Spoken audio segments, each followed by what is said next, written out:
అందరికీ నమస్కారం. నా పేరు Padmaja. Welcome to my Indian platter. ఇవాళ మనం పండు మిరపకాయ నిలవ పచ్చడి ఎలా చేయాలో చూద్దాం. ఈ పండు మిరపకాయ పచ్చడి మా చెల్లెల రెసిపీ అండి. ఎన్ని చోట్ల పండు మిరపకాయ పచ్చడి తిన్నా, తన చేసిన పండు మిరపకాయ పచ్చడి టేస్ట్ ఎక్కడా రాదు. ఎవ్రీథింగ్ తననడిగి బిట్ బై బిట్ అన్నీ కనుక్కొని, తను ఎలా చెప్తే అలా చేశాను ఈ పచ్చడి. ఎంత బాగా వచ్చిందో అసలు ఈ పచ్చడి. ఈ పండు మిరపకాయ నిలువ పచ్చడిని వేడి వేడి అన్నంలో వేసుకొని, అసలు మొదటి ముద్ద ఈ పచ్చడి తిన్నారంటే ఎంత అద్భుతంగా ఉంటుందోనండి. రండి ఈ పచ్చడి ఎలా పెట్టుకోవాలో ఇప్పుడు మనం చూద్దాం. నేను పచ్చడికి కిలో మిరపకాయలు తీసుకున్నానండి పండు మిరపకాయలు. అరకిలో గుంటూరు మిరపకాయలు. అరకిలో మామూలు పండు మిరపకాయలు. గుంటూరు మిరపకాయలు చూసారు కదా! సన్నగా ఉంటాయన్నమాట. మామూలు పండు మిరపకాయలు కొంచెం లావుగా ఉంటాయి. ఇగో ఇలా లావుగా ఉంటాయి. గుంటూరు మిరపకాయలు కొంచెం సన్నగా ఉంటాయి. ఏ మిరపకాయలు తీసుకున్నా ముచ్చుకల దగ్గర చూడాలండి. ముచ్చుకలు ఆకుపచ్చగా ఉండాలి. అలా కనుక ఉంటే మిరపకాయలు ఫ్రెష్‌గా ఉన్నట్టు లెక్క. ఎప్పుడు మిరపకాయలని బాగా 4, 5 మాట్లు కడుక్కొని పూర్తిగా ఒక 6, 7 అవర్స్ తడారిపోయే వరకు ఫ్యాన్ కింద ఆరబెట్టుకోవాలి. ఆరబెట్టుకున్నాక కూడా వాటిని గుడ్డ పెట్టి శుభ్రంగా తుడిచేసుకోవాలి. అలా తుడుచుకున్నాక అప్పుడు మనం పచ్చడి పెట్టుకోవాలి. నేను 2 కలిపి ఎందుకు తీసుకున్నానంటే, మామూలు పండు మిరపకాయల్లో కారం తక్కువుంటుంది. గుంటూరు మిరపకాయలు కారం ఎక్కువుంటాయి. అందుకని ఇవి సగం, అవి సగం తీసుకుంటే స్పైస్ బ్యాలెన్స్ అవుతుంది. అలాగే మిరపకాయలు ఒకవేళ మెత్త మెత్తగా ఉన్నా, లేకపోతే ఇలా ముచ్చుకలు లేకపోయినా, ఆ మిరపకాయల్ని పచ్చడిలో వాడకూడదు. ఇవి గనక వాడామంటే పచ్చడి పాడైపోతుంది. ఇవి పక్కన పెట్టుకొని, ఒకవేళ ఇవి బావుంటే మీరు మామూలు వంటల్లో వీటిని వాడుకోవచ్చు. ఇప్పుడు ఈ మిరపకాయలు చక్కగా తొడిమలన్నీ తీసేసుకొని, వీటిని చిన్న చిన్న ముక్కల కింద చేసుకొని, మనం పక్కన పెట్టేసుకుందాం. అలాగే కిలో మనం మిరపకాయలు తీసుకున్నాం కదా! దానికి రాళ్ళ ఉప్పు పావు కిలో. అది లెక్కనమాట. ఎప్పుడైనా మనం పండు మిరపకాయలు కిలో తీసుకున్నాము అంటే, ఉప్పు పావు కిలో, చింతపండు కూడా పావు కిలో. చింతపండు ఎప్పుడు కొత్త చింతపండు నార, గింజలు అన్నీ తీసేసి, వాటిని శుభ్రం చేసుకొని, అప్పుడు పెట్టుకోవాలనమాట. ఒకవేళ మీరు లావు మిరపకాయలే తీసుకున్నారనుకోండి, అప్పుడు 200 గ్రాములే చింతపండు తీసుకోండి. నేను గుంటూరు మిరపకాయలు కూడా తీసుకున్నాను. ఇవి కారం ఎక్కువుంటాయి కదా! అందుకని చింతపండు 250 గ్రామ్స్ వేసుకున్నా.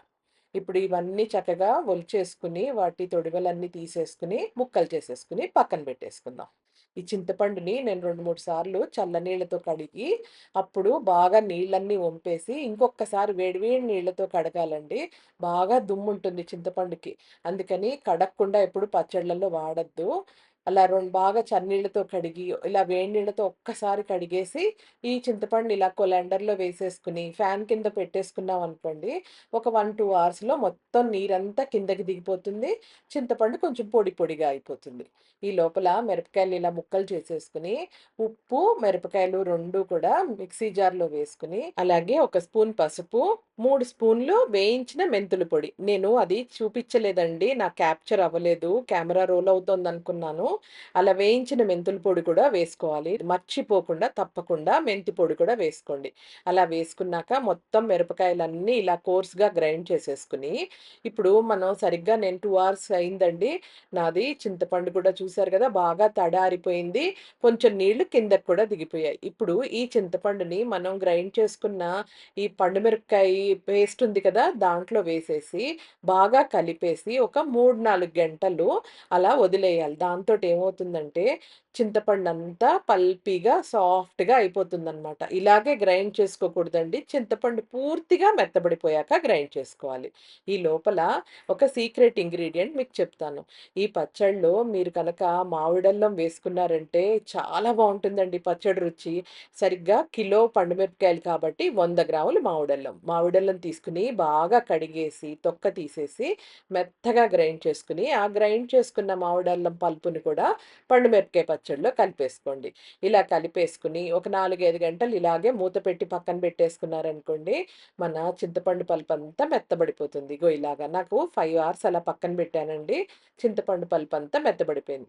ఇలాగా ఈ పల్పునంతా ఇంకొకసారి మెత్తగా గ్రైండ్ చేసుకోవాలి. అలా గ్రైండ్ చేసుకున్నది ఒక బౌల్‌లోకి తీసేసుకొని పక్కన పెట్టుకోండి. ఇప్పుడు మన పండు మిరపకాయ పచ్చడి రెడీ అయిపోయినట్టే. కానీ మొత్తం పచ్చడంతా తీసుకొని పోపేసుకోకూడదండి. ఎప్పుడైనా సరే పండు మిరపకాయ పచ్చడి కొంచెం తీసుకోవాలి. మీకెంత కావాలో ఒక 2 రోజులకి సరిపోను తీసుకొని ఇలాగా ఈ తీసుకున్న పచ్చడికే మనం పోపేసుకుందాం. ఇప్పుడు ఒక చిన్న కడాయి పెట్టుకొని దాంట్లో 2 స్పూన్లు మినపప్పు, 2 స్పూన్లు శనగపప్పు, 1 స్పూన్ ఆవాలు, కొంచెం ఇంగువ ఇదంతా కూడా నేను నువ్వుల నూనెలోనే చేస్తున్నానండి. పచ్చళ్ళెప్పుడైనా నువ్వుల నూనెతో చేస్తే చాలా బావుంటాయి. ఒకవేళ మీ దగ్గర నువ్వుల నూనె లేదనుకోండి, పల్లి నూనెతో చేసుకున్నా కూడా చాలా బావుంటుంది. ఇలా పోపంతా వేగాక ఓ గుప్పెడు కరివేపాకు, అలాగే ఒక గుప్పెడు వెల్లుల్లిపాయలని కోసుగా ఇలా దంచేసి, ఆ దంచిన వెల్లుల్లిపాయలని కూడా ఈ నూనెలో వేసుకొని, చక్కగా వెల్లుల్లిపాయలు కూడా ఎర్రగా వేగే వరకు వేయించుకోవాలి. ఇలా వేగాక దీంట్లో ఒకవేళ మీకిష్టమైతే ఆ నూనె వేడిగా ఉన్నప్పుడే ఒక చిన్న ఉల్లిపాయని సన్నగా ముక్కలు కోసేసి, ఆ వేసిన ఒక 2 సెకండ్స్‌లోనే ఈ పచ్చడిని కూడా మనం ఏదైతే పక్కకు తీసుకొని పెట్టుకున్నాం కదా! ఆ పచ్చడిని ఈ నూనెలో వేసేసుకొని మొత్తం అంతా కలిపేసి, ఇప్పుడు మీరు ఒక కప్‌లోకి పక్కకు తీసేసుకొని, ఈ పచ్చడిని వేడి వేడి అన్నంలో తినండి. ఎంత బావుంటుందో. ఒకవేళ మీకు ఇష్టం లేదనుకోండి, వెల్లుల్లిపాయలు, ఉల్లిపాయలు మీరు తినొద్దు. కానీ ఒకవేళ మీకు 2 కనుక తినేటట్టయితే, ఇలాగా పచ్చడిలో మీరు వెల్లుల్లిపాయ, ఉల్లిపాయ వేసుకొని తినండి. అసలు ఆ పచ్చడి రుచే వేరబ్బా! మీరు తింటే మటుకు వదలరు. అంత బావుంటుంది. అలా తిన్నాక ఒకవేళ మీకేమైనా ఉప్పు తక్కువనిపిస్తే, ఇప్పుడు ఈ మనం గ్రైండ్ చేసుకున్న పచ్చడుంది కదా! దీంట్లో అవసరమైతే ఉప్పు కలుపుకోండి. నాకైతే పర్ఫెక్ట్‌గా అన్నీ సరిపోయాయండి. మనం ఆ పచ్చడిని కనుక ఒక ఎయిర్ టైట్ కంటైనర్‌లో మీరు ఫ్రిడ్జ్‌లో పెట్టుకున్నారంటే 1, 2 ఇయర్స్ వరకు కూడా ఉంటుంది. అదే మనం ఇప్పుడు చేసుకున్నాం కదా! కొంచెం పచ్చడి. ఈ పచ్చడిని కూడా ఫ్రిడ్జ్‌లో పెట్టుకుంటే 3, 4 రోజుల వరకు చాలా ఫ్రెష్‌గా ఉంటుంది. ఎప్పుడు ఇలా పచ్చళ్ళు చేసుకున్నప్పుడు కొంచెం కొంచెం చిన్న చిన్న బ్యాచెస్‌లో చేసుకుంటే చాలా రుచిగా ఉంటాయి. మీరందరూ తప్పకుండా ట్రై చేయండి. నిజంగా చాలా బాగొచ్చింది పచ్చడి. మీకు కనుక నా ఈ రెసిపీ నచ్చినట్లయితే please like, share and subscribe to my channel for more such videos and thank you for watching my Indian platter.